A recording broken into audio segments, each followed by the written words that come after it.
Shares of Coinbase up big this week after news the company's joining the S&P 500. But the outlook for crypto regulation in Washington still a bit murky. Last week, a key stablecoin bill faced a setback in the Senate when it failed to gain enough votes to advance. Let's get to Emily Wilkins on the Hill with the CEO of Coinbase, Brian Armstrong. Hey, Emily. Hey, Carl. Well, yes, here today with Brian Armstrong. And Brian, thanks so much for joining us today.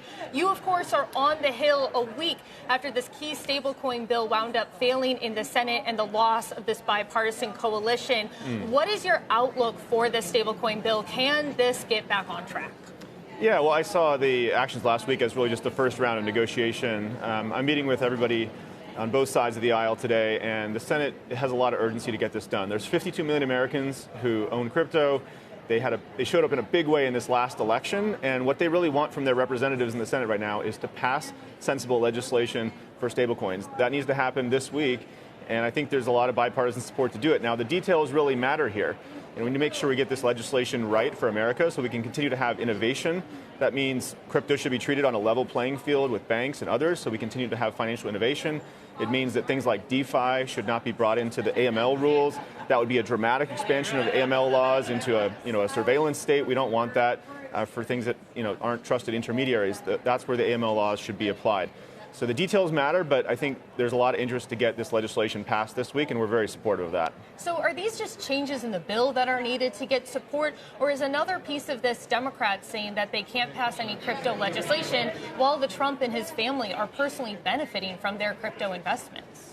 Yeah, so there's a lot of details in the language being negotiated at the last minute, just like any good negotiation.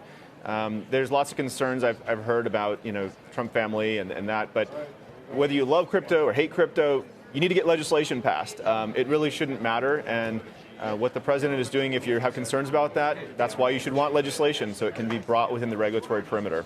I also wanted to ask a little bit about eToro, since they have their IPO coming up. What does it mean that you have a group that's kind of merging crypto with a little bit more of traditional financial investing? And what does it mean for the crypto industry as they get closer to being adopted a bit by this mainstream financial markets and regulations?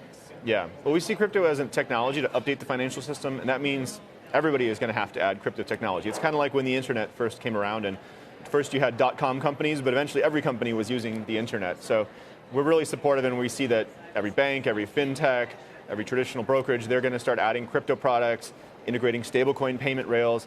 And Coinbase, we're the leader in this space. We can also help power that for a lot of these people when they come in.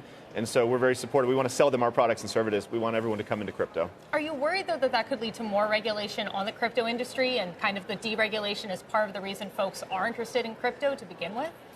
No, actually, we think legislation is a big business enabler. That's why we're so supportive of it. In the past, we had a lot of lack of clarity, and it was weaponized against the industry.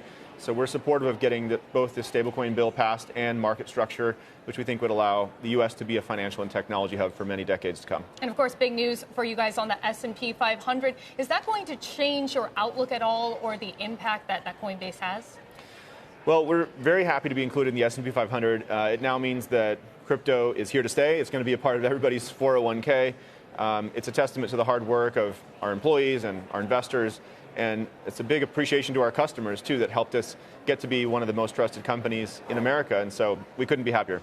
Thank you so much. That was Brian Armstrong, CEO of Coinbase. Guys, back to you.